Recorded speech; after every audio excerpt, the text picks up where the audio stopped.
Welcome to Anecdotes for Success with Matt and Paul. Storytelling is an art form, emphasizing the value and learning that is created through personal experience. Our purpose is to share these stories and experiences with the listener. Everyone has a powerful testimony.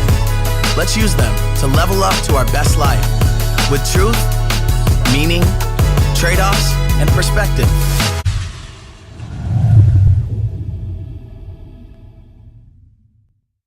And as always, I should have hit record 10 minutes ago and I didn't.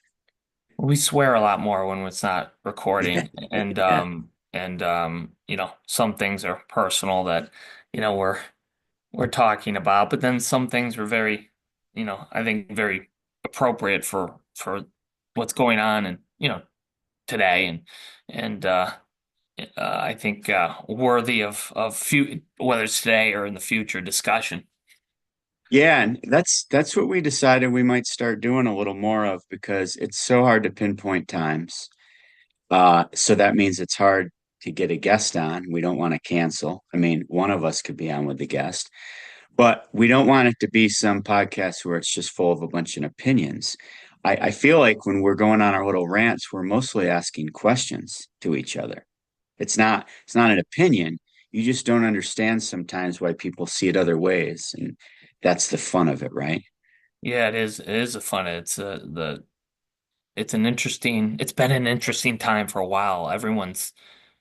I'm everywhere. Everything's so polarizing now, isn't it? Everything's so polarizing, and I do appreciate broader discussion, and I do appreciate more nuanced discussion.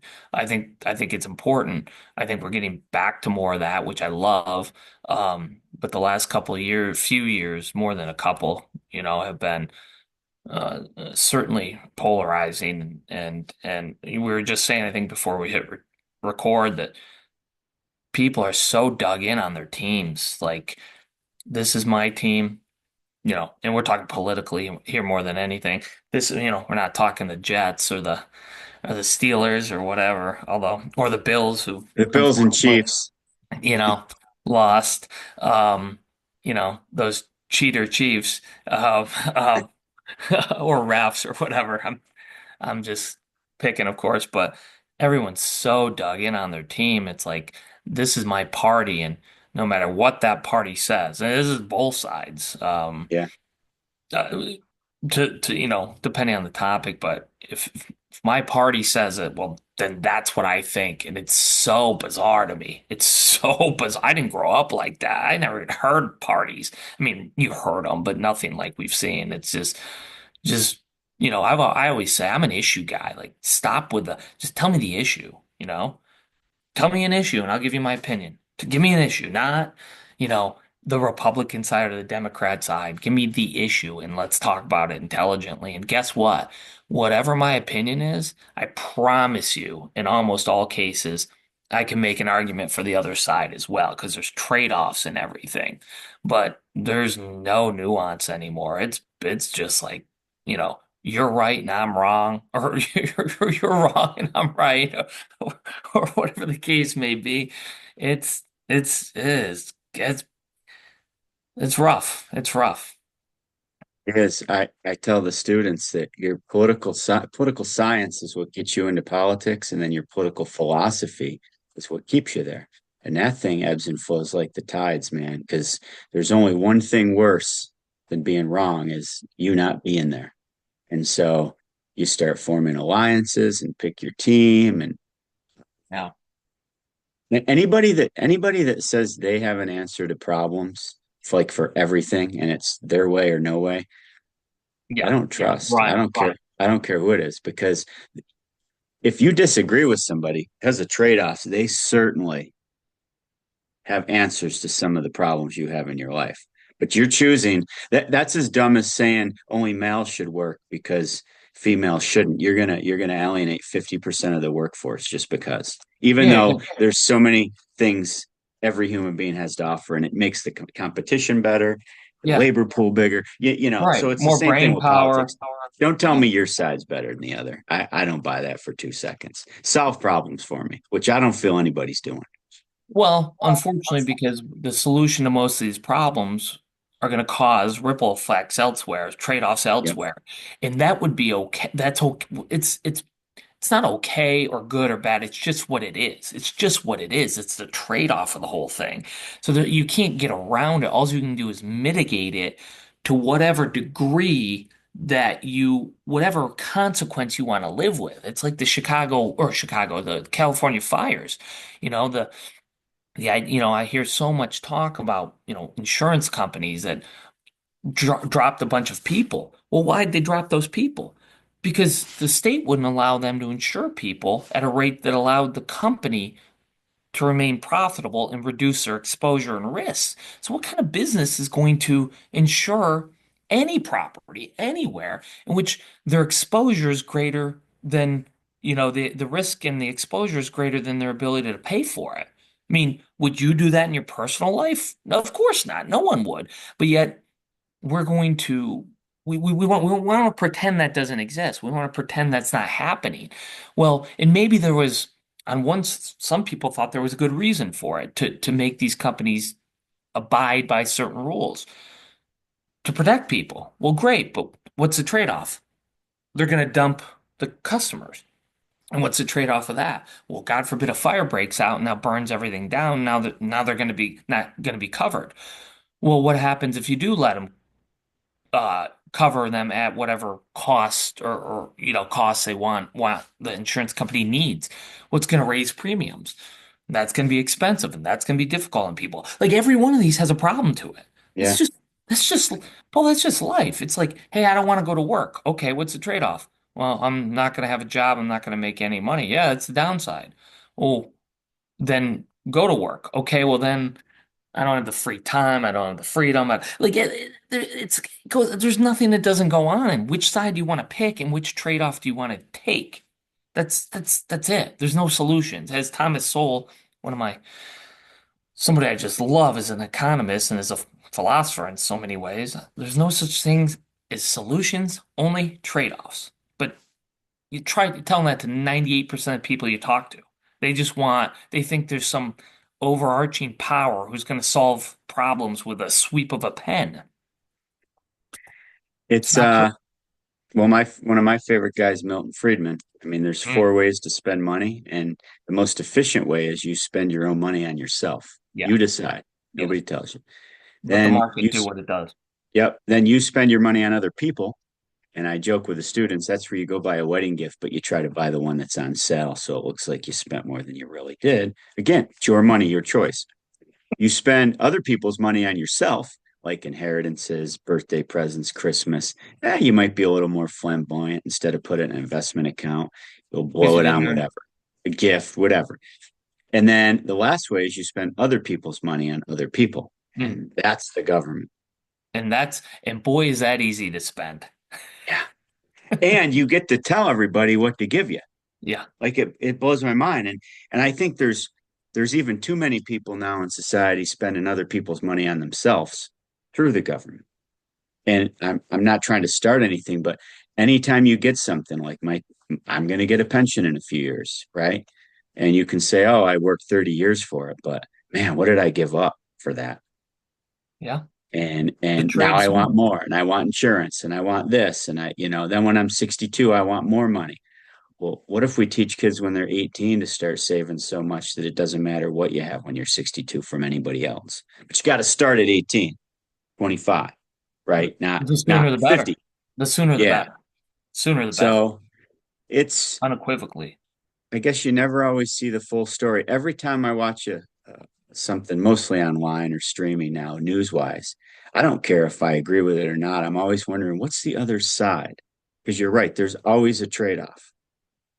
And that's what we should be talking about more and more. And that's what I want politicians talking about, back to this somewhat political discussion. Well, very much so. It's like, don't tell me your policy and tell me why you believe it. Absolutely.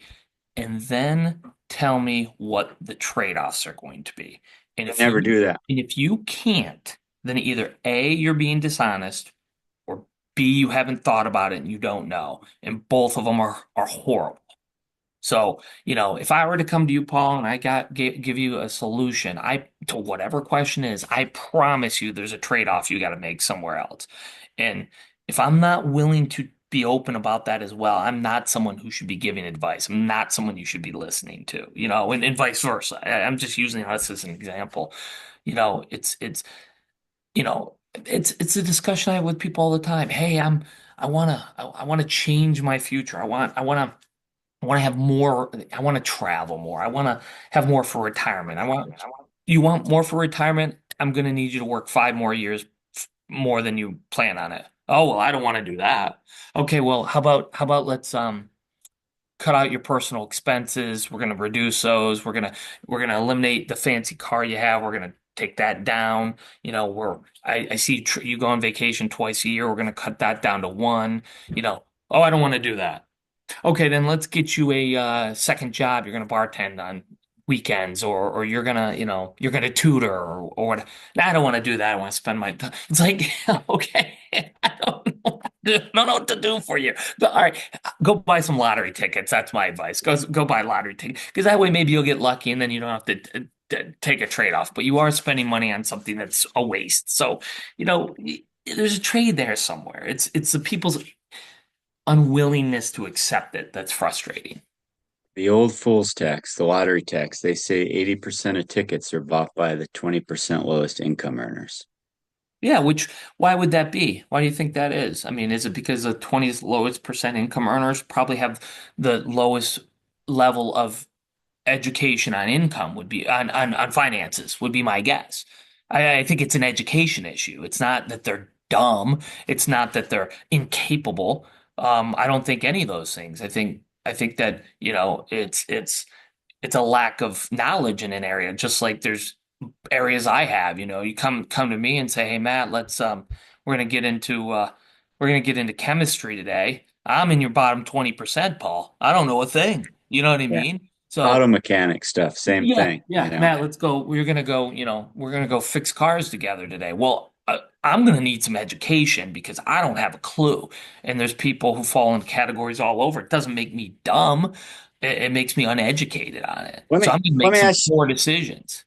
before you brought up the insurance and the wildfires. I want to bring up a topic in a minute, but before I do that, how much did you know about rental properties before you bought your first one? A lot because I read and Oh, read that you're not and read. helping me, right? You're not Well, helping me. no, no, no. I'm making a point that Right. that that before I got into something that I thought was serious, I read and talked to people and read and read and read and did as much self-education as I could. So, and just like if I were gonna go start, I don't know, changing my diet, which my wife, which is a hot topic in my family, um, or fixing my own vehicle. I wouldn't just pop the hood and stick my head in and start, messing around, pulling things and unscrewing. I'd want to educate myself as much as possible. But how much did I know about it, Paul? Despite the reading, only a certain amount because it's like a lot of things. I can tell you all about it, but you got to sometimes get thrown in the deep end before you're gonna know what you really need to know. So I guess based on your point and to backtrack on what I was about to say, it- you can find information about anything you want to dive into anywhere now, right? Yeah, yeah. So step one would be to try to consume as much as you can, and it might be after hours, not going out on a weekend, whatever. Then actually having a plan in place to take action and maybe purchase something or start saving or allocate those funds. And probably in 6 months, anybody on the planet could do that. Almost Anybody in almost America, at anybody in least. America could do that. Yeah, Almost. yeah. That's There. uh I'm sure there's exceptions to everything, and nothing drives me crazier than people who want to die on the hill of exceptions. But as a general rule, overall point, yes, within 6 months you could do a lot, in order to put yourself in a good position. all right. I want to change the topic to education a bit. Obviously, 28 years as a public school teacher. I mean, I've drifted to something that's a little more hybrid, but I study a lot the concept of homeschooling. Mm. And it's come to the point, I know it's been up 30% in the last 5 years. You're talking All millions of, right. yeah, millions of kids do it. It's not just like when I was a kid, oh, those people are homeschool. What's Yeah. wrong with They them? were different. Yeah. And I'll ask some of my teacher friends about that. And they're like, oh, well, they're not socially acceptable. I'm like, have you seen some of the kids in our school? And with the internet and travel and everything out there, I don't buy that as a downside of homeschooling anymore. If they're in a good system, uh, you could. There's software. There's people you can hire to tutor your kids in specific subjects, and the biggest trade-off for me that I can't justify sending your kid to public school over homeschooling if you have the means. Why do they have to spend 7 to 8 hours a day in that building? Well, you know more about this topic than I Yeah, know and ever know. I think that, one of the things about yeah, I knew it was growing. I didn't know to yeah, such an extent. I think the public school system has a problem that any bureaucracy does, and it is a bureaucracy. It gets bogged down in red tape and it's hard to move a ship like that. I don't care if we're talking about the schooling or the FDA or I mean the IRS or any giant institution or a giant corporation even.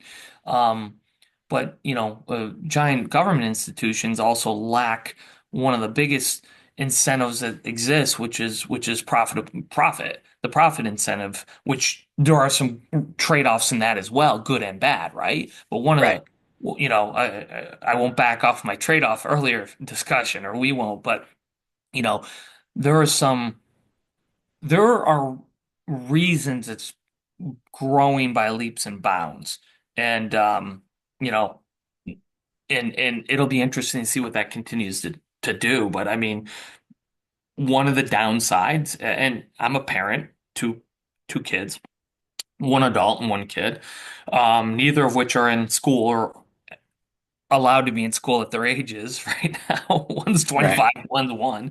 Um, is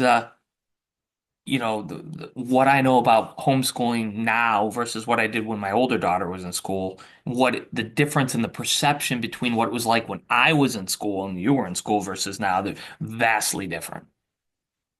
Yeah, I'm going to continue to research it. I feel like I don't know.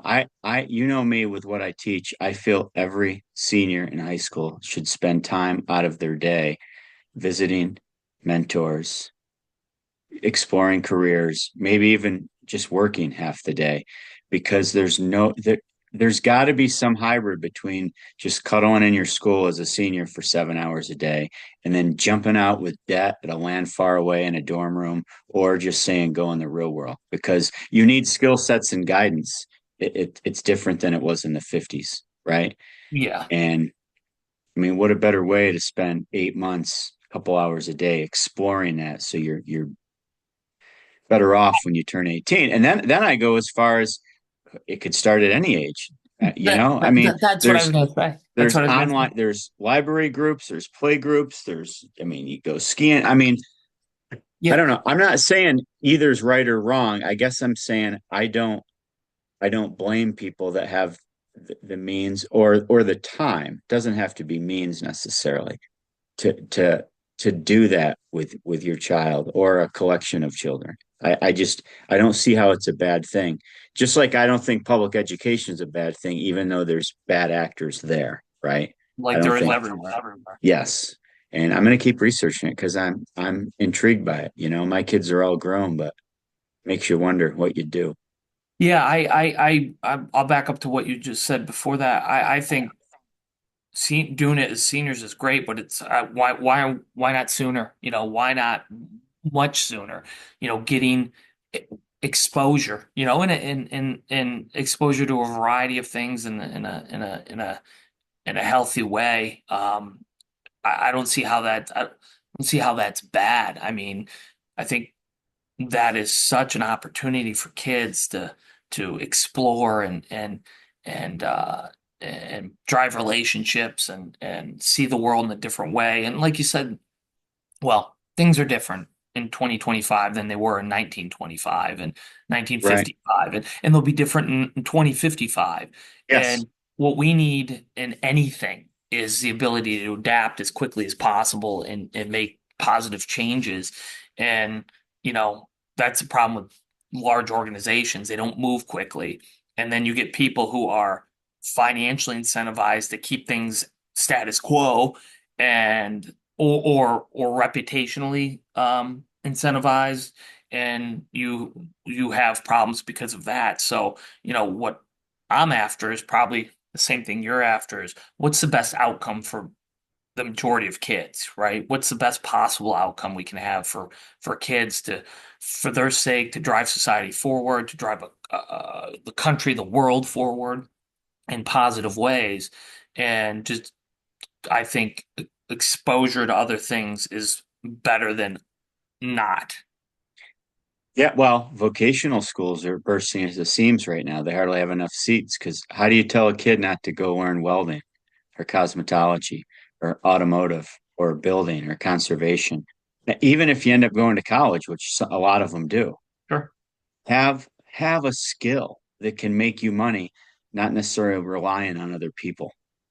I love it. I love that that's become more of a topic and a bigger what's that guy? The Mike Mike, Rowe. I just listened to a podcast with him on it. Is that Oh, right? and why can't they stay there all day? Why do they have to go back to their high school half a day?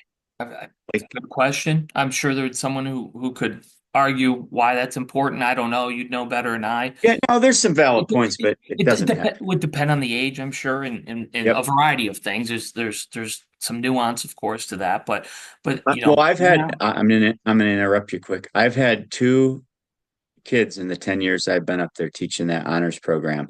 They go to vocational because you can go to vocational school when you're a junior and a senior. It's a 2 year program. So they went as a junior and took all their courses they need at high school. Your senior year, you only need basically government economics in New York and gym class. So their senior year, they kept taking their vocational class in the morning, and then they took my program in the afternoon and just went back to their home school for phys ed class. Mm, So it's even doable. And but a lot of people don't want that extra lack of comfort per se. So you choose one or the other, or you just stay back at your school. But it's also not advertised. yeah. Well, it's certainly a topic that's much more mainstream than used to be, from my perception, and one that I think in a perfect world would maybe motivate or challenge a current system that maybe needs some challenges to adapt. And you know, and I hate having to back up on stuff like this, and it's probably a flaw of mine, but this isn't a criticism of teachers, right? This isn't a No, criticism. It's not a criticism. You know, I know some people in my lives, every time I criticize a system, they think of, they have to defend the people within it. I'm not criticizing those people. You know, I don't like a lot of systems. It's not the people, it's not the day-to-day teacher that's a problem. Um, frankly, I think a system that like what we're talking about would be a breath of fresh air to most teachers, and a system of incentives that would help them. I think would be profound, but that's a much broader discussion. But you know, we're not criticizing the people within the system. Um, God, there's so many great ones, but you know, I think the system itself could use some updating and you know.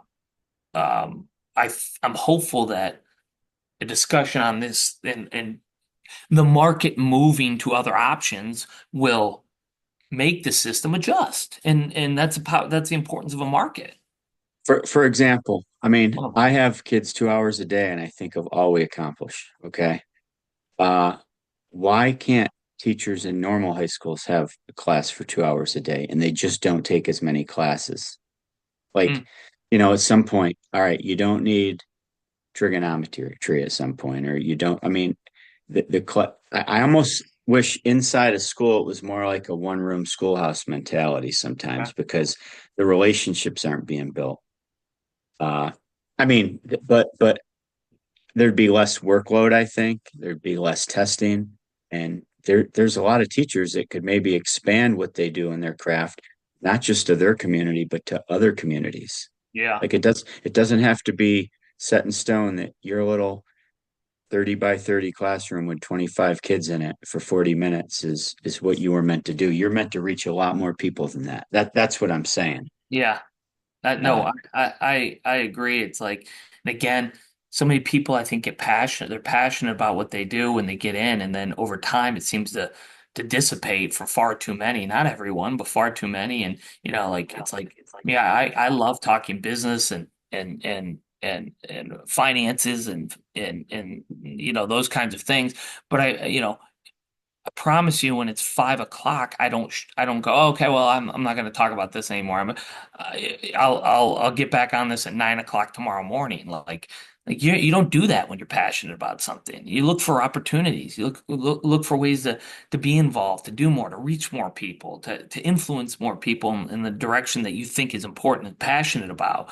So, and giving anyone, when I use the word teacher, I use it broadly. Like, you don't have to be a high school or whatever, a traditional teacher to be a teacher. There's so many people with wonderful knowledge and areas.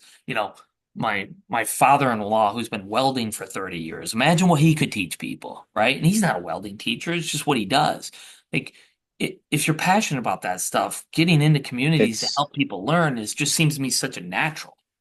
100%. And listen, education gets beat down by the rules. And I'm going to read you this stat that you won't even believe. Between 2000 and 2019, administrators in public schools has grown 87.6%. Student growth 7.6, teacher growth 8.7. Do we see a problem here? I mean, I would love to hear what the reason behind that is. Do you know? Well, I mean, a lot of rules, a lot of regulation, a lot of Regulation. people, a lot of people that can't teach because and there's no other way to move out of it once you're in except go get another degree. A lot of people that need more money. And the only way to get promoted, I mean, you get promoted in public education by surviving each year. You get a little raise, right? But Mm-hmm. there's no merit to anything you do. So if you want to make big person money like in the real world, you go become an administrator. And now, not to say there's not more problems, not to say society's not more complex, but I mean, there's a lot of positions that exist now that didn't exist 25 years ago. 87%. Yeah. That's almost How's that? double. How's that good for now? There's a lot of non-mandated, a lot of non-funded mandates that come down nationally and statewide, and who's going to do all that paperwork? So it could be something as little as that. I'm not saying it's bad, but I don't think that's the right proportion. I I will mean, say, you I could argue if it was 50%, you could argue with me that'd be different. Okay, but it shouldn't be 87.6. that's yeah, that sounds to me, and I'd love to hear more about it. That's fascinating. You know, regulation rules and regulation are going to drive that. That's bloated bureaucracy at its finest right there. It sounds like I'm open to hearing more that off the cuff. Well, I'd That's love to have some on, but how do you justify your job? Some of them by making more rules oh, 100%. A and hundred t- and taking flexibility and choice away from the boots on the ground. Like teaching's probably the only profession where the people with the product every day aren't really listened to. Mm, mm, mhm. I've been listening to Elon Musk's autobiography, and he would go right down to the floor, and he'd bypass the engineers and go right to the floor and ask what the problem is.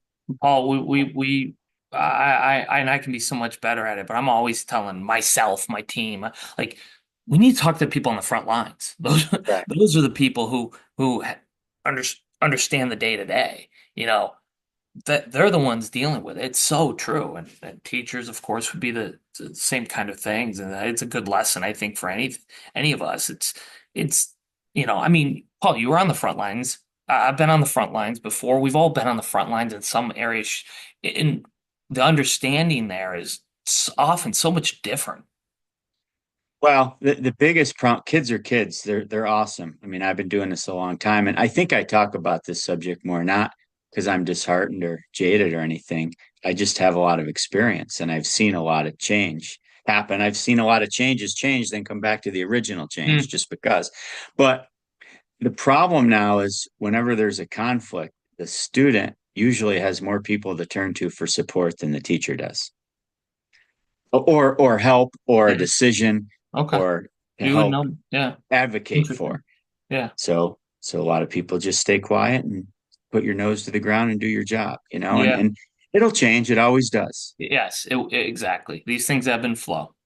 when enough people get to that point. But Yep. just like hopefully regulation in the insurance industry will change, and taxes will change, and Yeah. There's right. And either no matter what, there's going to be trade-offs for all of it, right?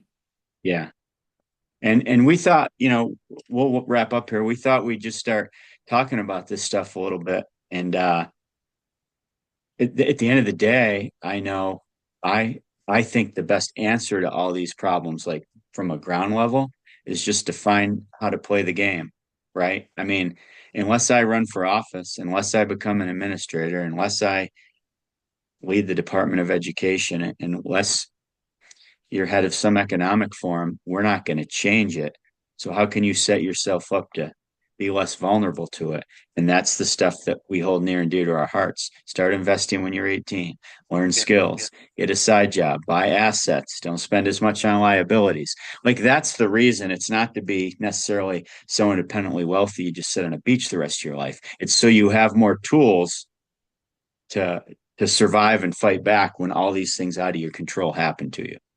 God, Paul, I couldn't say. I'm not going to say a word. That's perfect. Well, hey, normally I don't get the last word, so we'll end at that right now, and I'll see you next week, Matt. All right. Sounds good. Bye.